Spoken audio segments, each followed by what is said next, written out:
Me echaron del grupo familiar como si fuera un desconocido, como si mis palabras, mis fotos y mis bendiciones matinales fueran basura que había que tirar. Un mensaje frío, sin un «lo siento», ni una explicación cariñosa. Te salimos del chat porque mandas demasiados mensajes y confundes a los demás con tantos consejos. Así, de un día para el otro, mi voz en la familia quedó silenciada. No fue la expulsión en sí lo que me dolió, sino lo que significaba, que ya no importaba lo que yo tenía para decir, que el viejo que había levantado a todos con sus manos ahora estorbaba hasta en un teléfono.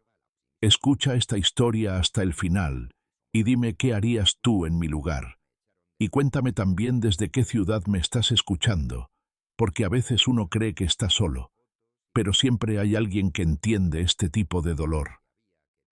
Todo empezó mucho antes de que existieran esos grupos de chat y los teléfonos inteligentes. Yo nací en un pueblo pequeño de la sierra, donde la vida olía a pan recién hecho y a tierra mojada después de la lluvia. Mi padre fue carpintero y mi madre, costurera. Desde chico supe que las manos podían ser la fortuna de un hombre si las sabía usar. Aprendí el oficio de la madera y también el de la mezcla y el ladrillo. No hubo escuela para mí más allá de la primaria. Mi escuela fueron las calles de piedra y los talleres donde me colaba para ver cómo los hombres mayores trabajaban, mientras yo soñaba con tener algún día mi propio negocio. Cuando me casé con Julia, mi esposa de toda la vida, vine a la ciudad con una maleta de ropa, un costal con herramientas y el corazón lleno de promesas. Alquilamos un cuartito en la parte trasera de una panadería. La dueña era amiga de mi suegra y nos cobró poco al principio. Yo aceptaba cualquier trabajo: arreglar una puerta, cambiar un tejado, levantar una pared. Julia vendía tamales y atoles en la esquina por las mañanas, y así íbamos llenando el frasco donde guardábamos las monedas para el futuro. Nunca nos quejamos, porque sabíamos que cada peso era un ladrillo invisible en el sueño que queríamos construir. Pasaron los años, y nació nuestro primer hijo, luego la segunda, y después la más chica. Me propuse que ninguno de ellos pasara las carencias que yo conocí. Les compré uniformes nuevos cada año. Pagué las excursiones del colegio aunque me quedara sin dinero para mí. Y los domingos siempre había un pollo asado en la mesa, aunque tocara comer frijoles toda la semana. Julia me decía que no me matara tanto trabajando, pero yo sentía que cada clavo que ponía, cada tabla que cortaba, era un paso más hacia la seguridad de ellos. El gran cambio llegó cuando un compadre me propuso abrir un local en la calle principal, un pequeño taller de carpintería que también pudiera vender muebles hechos a mano. No tenía yo la mitad del dinero, pero la suerte me sonrió. El compadre se echó para atrás, y el dueño del local me ofreció un trato de palabra, de esos que ya casi no existen. Trabaja 6 meses arreglando el sitio, y después empezamos a hablar de la renta, me dijo. Así lo hice. Dormía poco. Vivía con serrín en el pelo y astillas en los dedos. Pero el día que abrimos las puertas, sentí que estaba entrando a mi propio futuro. El negocio creció despacio pero firme.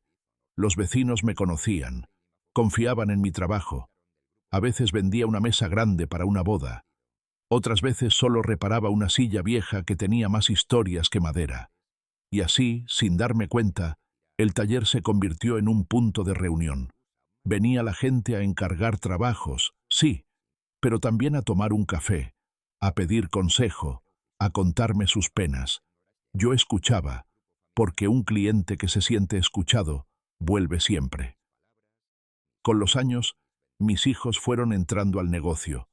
Primero el mayor, que empezó lijando tablas, luego la segunda, que tenía buen ojo para las cuentas y me ayudaba con los precios, y finalmente la más chica, que tenía mano para dibujar diseños. Julia siempre decía que el taller era el cuarto hijo que habíamos criado juntos. Cuando cumplí 60 años, el negocio ya no era solo mío, era de toda la familia. Pero aquí viene algo que yo, por experiencia y por desconfianza de la vida, decidí hacer sin decirle a nadie. Dejé todo el local y la licencia a mi nombre. No por egoísmo, sino porque uno nunca sabe cómo cambia la gente con el tiempo. Entonces llegaron los teléfonos, los grupos de chat, las videollamadas. Al principio me encantaba porque así podía mandarles fotos de trabajos nuevos, saludar a mis nietos por las mañanas, enviarles bendiciones cada domingo. Pero poco a poco noté que ya no respondían con el mismo cariño. Un OK aquí, un emoticono allá, y a veces nada. Aún así, yo seguía mandando mensajes, como quien toca la puerta para que no se olviden de que uno sigue vivo. Nunca pensé que un día me iban a cerrar esa puerta en la cara. El día que me borraron del grupo lo recuerdo con un peso en el pecho que todavía me aprieta cuando lo pienso. Estaba en el taller, lijando una puerta antigua que un cliente quería restaurar, cuando sonó el teléfono. Era una notificación corta. Has salido del grupo Familia Ramírez.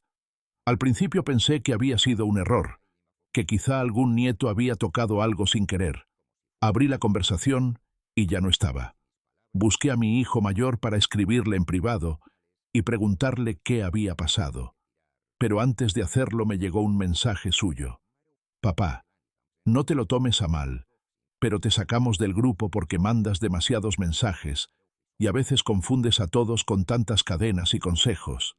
Así estamos más organizados. Igual te llamamos cuando haya algo importante. Sentí que me arrancaban un pedazo del alma con esas palabras tan frías, tan calculadas. Me quedé mirando la pantalla un buen rato, sin moverme, con el ruido del taller apagado en mis oídos. No entendía cómo algo tan pequeño podía doler tanto. No era solo un grupo de chat, era donde se compartían las fotos de los cumpleaños, donde se organizaban las reuniones, donde se avisaba de las cosas importantes. Era la sala virtual donde mi familia se reunía, y yo ya no tenía permiso para entrar. Me imaginé las conversaciones que seguirían teniendo sin mí, las fotos de mis nietos que ya no iba a ver, los chistes que ya no me mandarían. Y lo peor de todo fue darme cuenta de que ellos lo veían como algo sin importancia, como una decisión práctica. Esa tarde, Julia me vio raro cuando volví a casa. ¿Te sientes bien, viejo?, me preguntó, sirviéndome un café de olla como siempre hacía a las 6. No quise preocuparla. Le dije que estaba cansado, pero la verdad es que por dentro me sentía como un mueble arrinconado, de esos que uno guarda en el sótano porque cree que ya no sirven. Me fui a dormir temprano, aunque no pegué un ojo. Pensaba en cada mensaje que había enviado al grupo, las bendiciones de los domingos, las fotos de mis trabajos, las recetas que compartía, los recuerdos de familia que subía para que los nietos supieran de dónde venían. Todo eso, borrado de un plumazo. Los días siguientes fueron extraños. En el taller, mis hijos seguían trabajando como si nada. El mayor, que ahora llevaba buena parte de las ventas, estaba más ocupado que nunca y apenas me dirigía la palabra. La segunda hija se concentraba en los números y evitaba cualquier conversación personal. La más chica sonreía, pero tenía esa sonrisa nerviosa que ponen los jóvenes cuando saben que han hecho algo que no estuvo bien, pero prefieren no hablarlo. Nadie mencionaba el tema del grupo. Parecía que habían hecho un pacto de silencio para que yo lo aceptara sin protestar. Una mañana, mientras tomábamos mate en el taller antes de abrir, escuché cómo hablaban entre ellos de una reunión familiar que estaban organizando para el próximo fin de semana. «Podemos confirmarlo por el grupo», dijo mi hija mayor. Y entonces se hizo un silencio incómodo. Se dieron cuenta de que yo estaba ahí, que yo ya no estaba en ese grupo. No dijeron nada más. Se levantaron y empezaron a hablar de otras cosas. Yo me quedé quieto, sintiendo cómo esa exclusión me atravesaba más que cualquier dolor físico. Fue en ese momento cuando me di cuenta de que no era la primera vez que me dejaban fuera de algo, pero sí sería la última que me quedaría callado. Yo había levantado ese negocio desde cero, con mi sudor y mis manos llenas de callos. Yo había enseñado a cada uno de mis hijos cómo lijar, cómo encajar una puerta, cómo tratar al cliente para que volviera. y ahora se comportaban como si yo fuera un empleado más, alguien a quien se le puede dar las gracias y despedir cuando ya no encaja. Lo que ellos no sabían, y que yo había guardado como un secreto durante años, era que todo, el local, la licencia, las herramientas, las cuentas bancarias del negocio, seguía legalmente a mi nombre. Nunca lo transferí, porque la vida me había enseñado que los papeles son la única defensa que uno tiene cuando las palabras y las promesas se olvidan. Y ahí, sentado con mi mate tibio, decidí que si ellos podían apartarme de la familia con un clic, yo podía recordarles quién sostenía realmente todo aquello. Esa noche no pude dejar de darle vueltas al asunto. Julia ya dormía, respirando suave a mi lado, pero yo me quedé mirando el techo, escuchando el tic-tac del reloj de la sala. Cada sonido me recordaba que el tiempo pasa y que uno, si no se cuida, se queda arrumbado en un rincón mientras los demás siguen adelante. Me dolía más por el desprecio que por el hecho de estar fuera de un chat. Sentía que me estaban empujando despacito hacia afuera de todo, que pronto no contarían conmigo ni para las decisiones del negocio, ni para las comidas en familia, ni para nada que no fuera pedir mi firma o mi bendición para lo que ellos ya habían decidido. Al día siguiente fui al taller como siempre, pero con una calma distinta. Saludé a todos, puse a calentar café y me quedé revisando unas maderas en la parte de atrás. No dije nada, pero mis ojos iban siguiendo cada movimiento, cada palabra que se cruzaban entre ellos. Escuché cómo la segunda y el mayor comentaban que estaban pensando en cambiar el proveedor de barnices, porque ya es hora de modernizarse. Noté que no me consultaban, que hablaban como si yo no estuviera. Y no fue solo eso. La más chica mencionó que sería bueno redecorar el local para atraer a clientes más jóvenes. Otra vez, como si la opinión del viejo no importara. A media mañana, aproveché que todos estaban ocupados para subir a la pequeña oficina que tenemos en el altillo, donde guardo los papeles importantes. Abrí el archivador y ahí estaban, intactos. La escritura del local a mi nombre, los registros de la licencia, las cuentas con el banco, todo bajo mi firma. Pasé la mano por esos documentos como quien acaricia un escudo. Me quedé mirando un buen rato la hoja donde figuraba mi nombre grande, claro, y pensé, si supieran.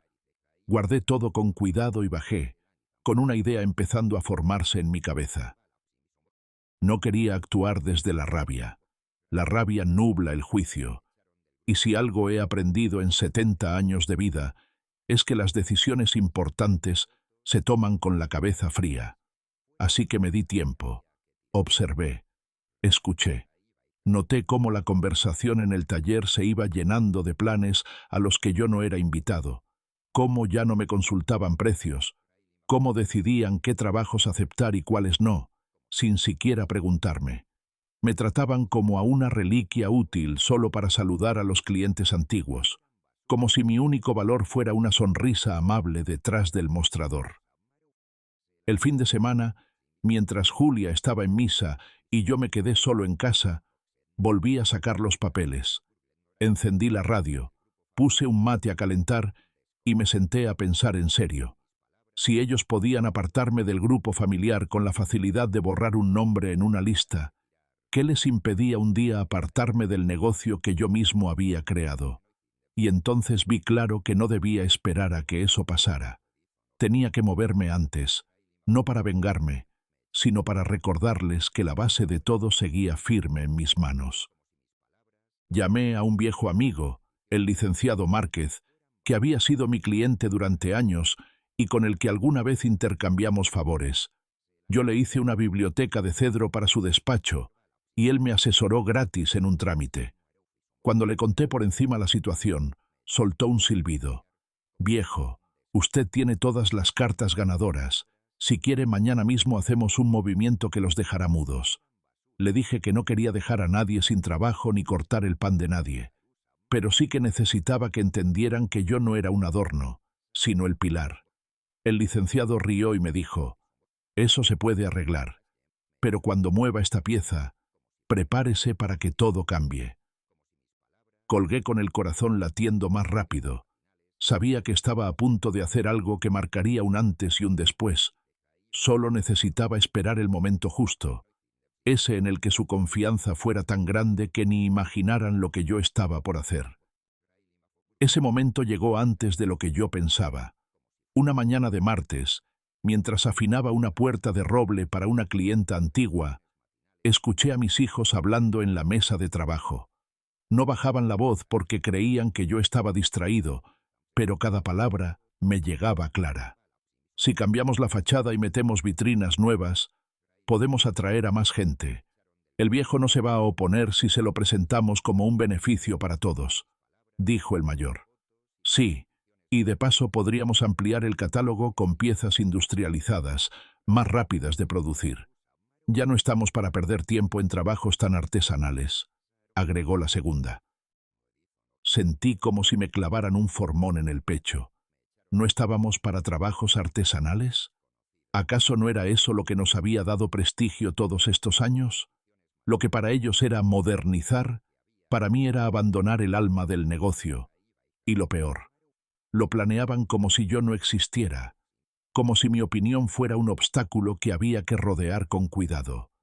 La más chica, que hasta entonces había sido la más cercana a mí, solo dijo, sí, pero hay que hacerlo pronto, antes de que papá se encariñe con la idea vieja y se ponga terco. Ese papá me sonó distante, como si lo dijera hablando de un vecino.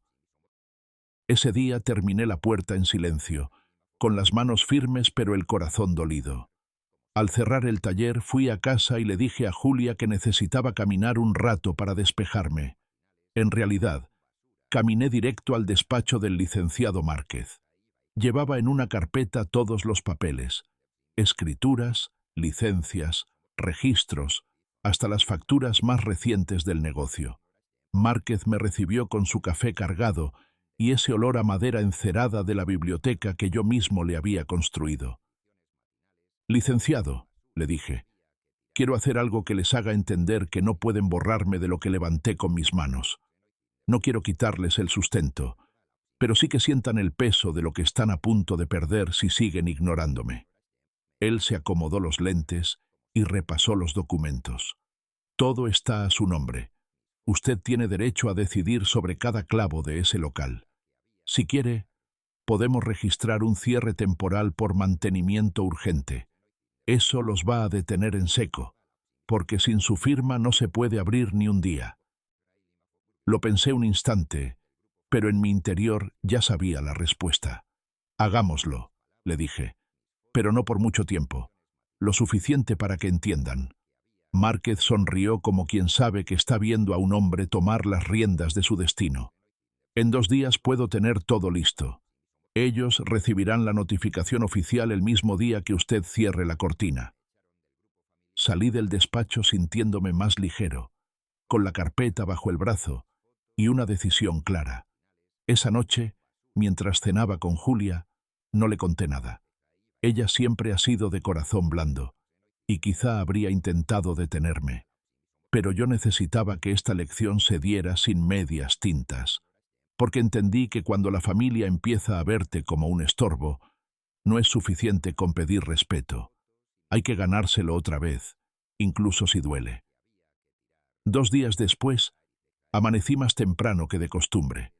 El sol apenas asomaba por detrás de los cerros y el aire olía a pan tostado y café recién colado. Me vestí despacio, como si fuera un día cualquiera, pero con un cosquilleo en el estómago que hacía mucho no sentía. Caminé hasta el taller, abrí la cortina metálica por última vez en esa semana y me quedé un momento mirando hacia adentro. El olor a madera, las herramientas colgadas en orden, los muebles a medio hacer, todo lo que había sido mi vida durante décadas. A las 8 en punto, llegó el licenciado Márquez con 2 funcionarios municipales y un documento que yo ya había firmado la tarde anterior. Por mantenimiento urgente y revisión de seguridad, este local permanecerá cerrado hasta nuevo aviso. La frase, seca y oficial, Quedó pegada en la puerta junto a mi firma y el sello de la municipalidad. Cuando bajamos la cortina y pusimos el candado, sentí una mezcla de tristeza y orgullo. Tristeza, porque cerrar mi taller aunque fuera por unos días me partía el alma. Orgullo, porque estaba recuperando el lugar que me correspondía. No pasó ni una hora antes de que mi hijo mayor llegara, con la cara desencajada. «¿Qué pasó aquí, papá? ¿Por qué está cerrado? Tenemos entregas esta semana». Yo lo miré a los ojos y con voz tranquila le respondí: «Por mantenimiento urgente. Todo debe revisarse, hijo. Ya sabes, la seguridad es primero». Él se quedó mudo un instante y luego soltó: «Pero nadie nos avisó. ¿Cómo vamos a trabajar así?». Encogí los hombros. Yo tampoco recibí avisos cuando me sacaron del grupo familiar. El silencio que siguió fue más elocuente que cualquier grito. En menos de media hora llegaron también mis otras dos hijas. La segunda traía el teléfono en la mano, marcando y recibiendo llamadas de clientes preocupados. La más chica intentó sonreír para calmarme. «Papá, si esto es por lo del grupo, lo podemos solucionar». La interrumpí con suavidad. «Esto no es por un grupo de chat, hijita. Esto es para que entiendan que el negocio no se sostiene solo, que todavía hay cosas que dependen de mí y que merezco el mismo respeto que yo les tuve a ustedes toda la vida». Se miraron entre ellos, incómodos.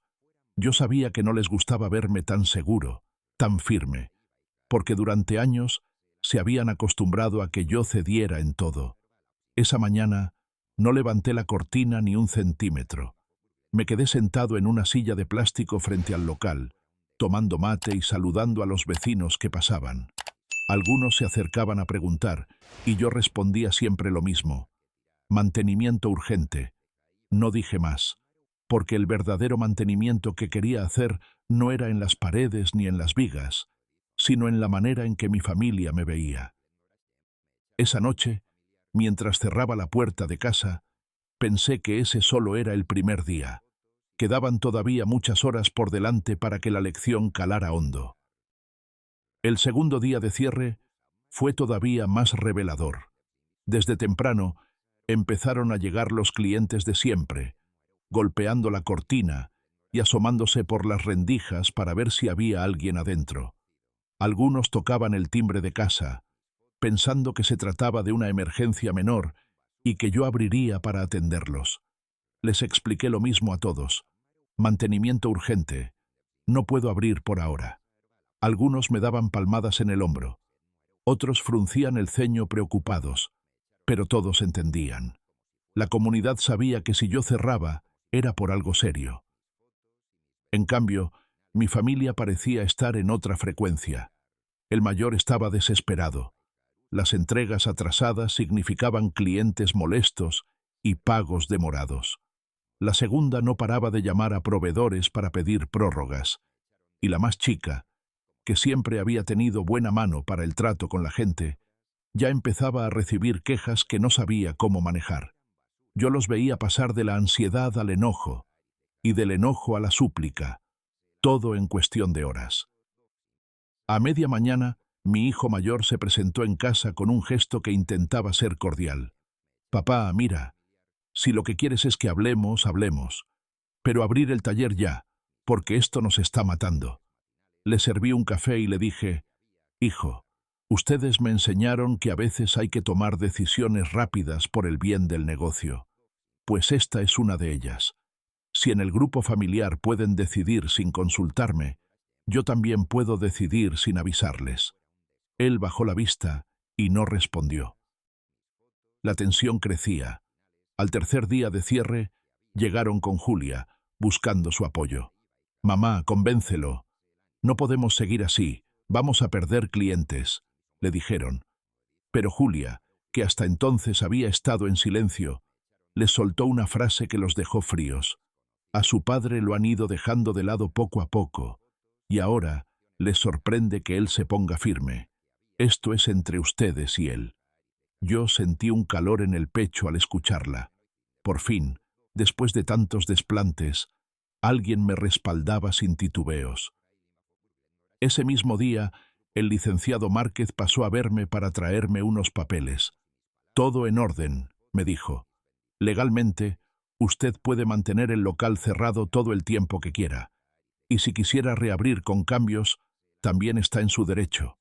Lo acompañé hasta la puerta y antes de despedirse me soltó. A veces, viejo, hay que recordarles a los suyos quién encendió el primer fuego del hogar. Me quedé con esa frase rebotando en la cabeza. Por la tarde, recibí un mensaje que me confirmó que la lección estaba empezando a surtir efecto. Papá, lo entendemos. Necesitamos hablar en serio y arreglar las cosas. ¿Podemos reunirnos todos mañana? Sonreí, no porque hubiera ganado nada todavía, sino porque por fin estaban dispuestos a escucharme. Lo que no sabían era que yo ya tenía claro qué iba a decirles, y que esa reunión no sería solo para hablar, sino para dejar bien establecido cómo serían las cosas de ahora en adelante. Al día siguiente, llegué al taller antes que todos. Abrí la cortina solo hasta la mitad, dejando ver la penumbra del interior, y puse una mesa en el centro con 4 sillas, una para cada uno de mis hijos y una para mí. Sobre la mesa coloqué los documentos que guardaba como mi tesoro, la escritura del local, la licencia, los registros del negocio y una carpeta con balances de los últimos años. No era casualidad. Quería que lo primero que vieran fuera la prueba de quién había sostenido todo desde el principio. A las 9 llegaron juntos. Venían serios, sin bromas ni gestos de costumbre. El mayor tomó asiento sin decir palabra. La segunda se acomodó las gafas como quien se prepara para leer números, y la más chica, nerviosa, jugaba con las llaves del taller. Me miraron esperando que yo hablara primero.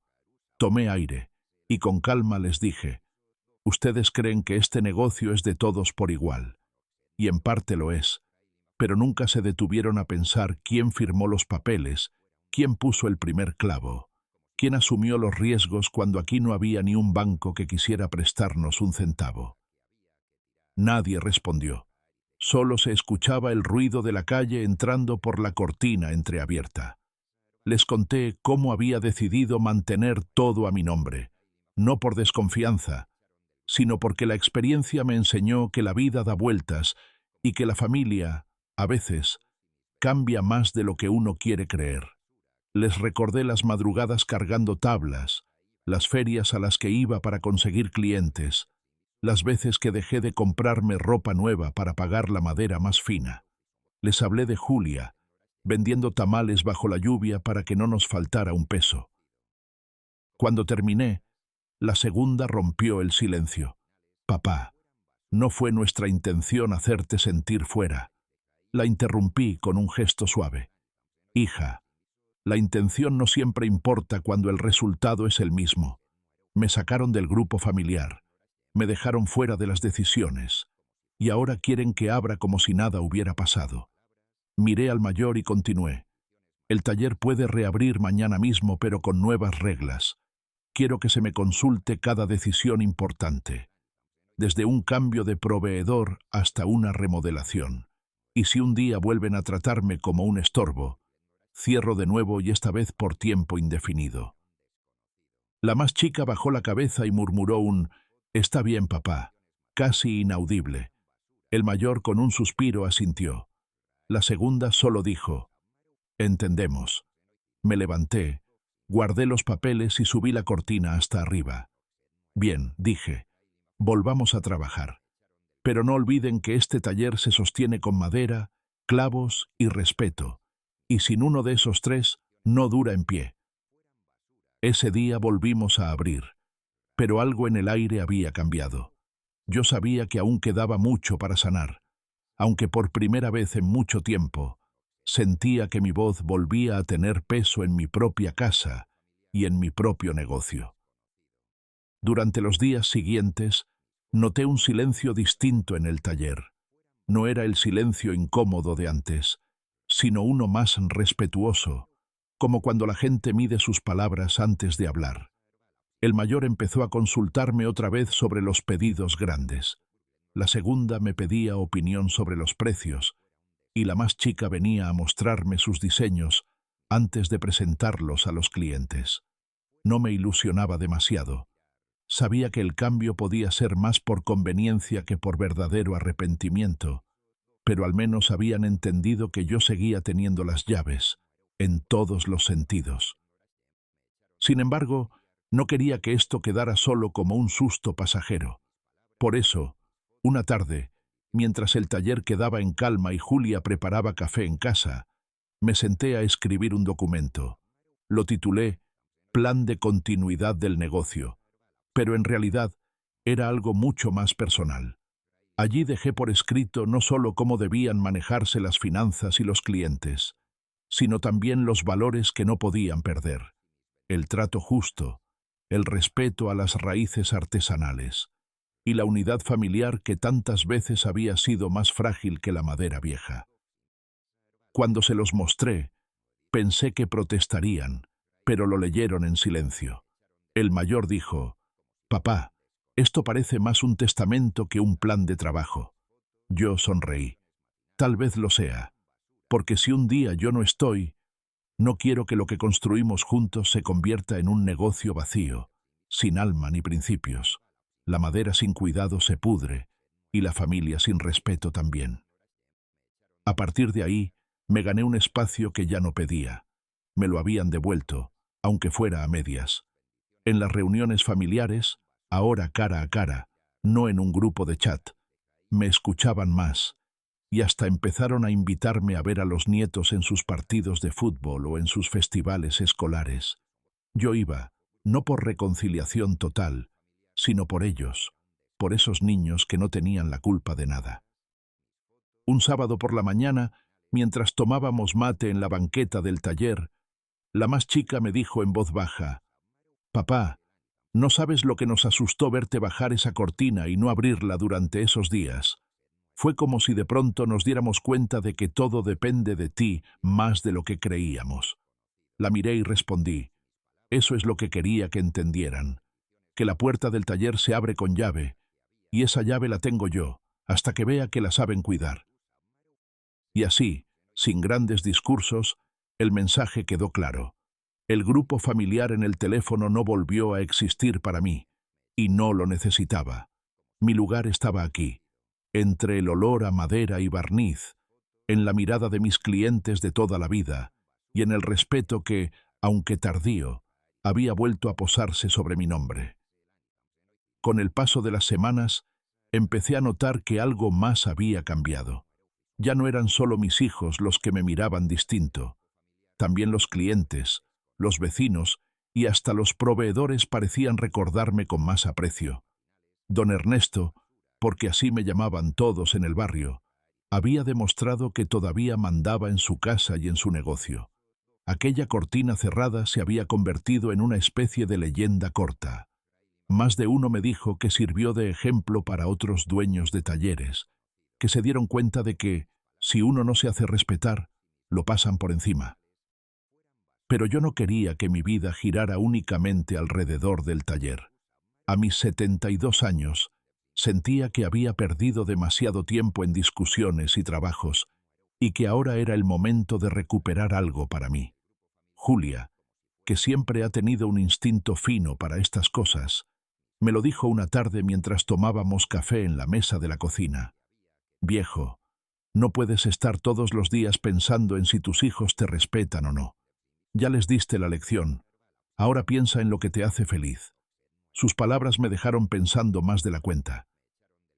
Un par de días después, me animé a retomar algo que había dejado años atrás: fabricar muebles pequeños de pura artesanía, no para vender en masa, sino para mi gusto.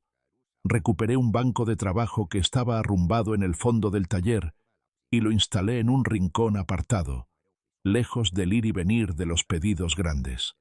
Allí, entre virutas y olor a cedro, encontré un espacio de paz que había olvidado que existía.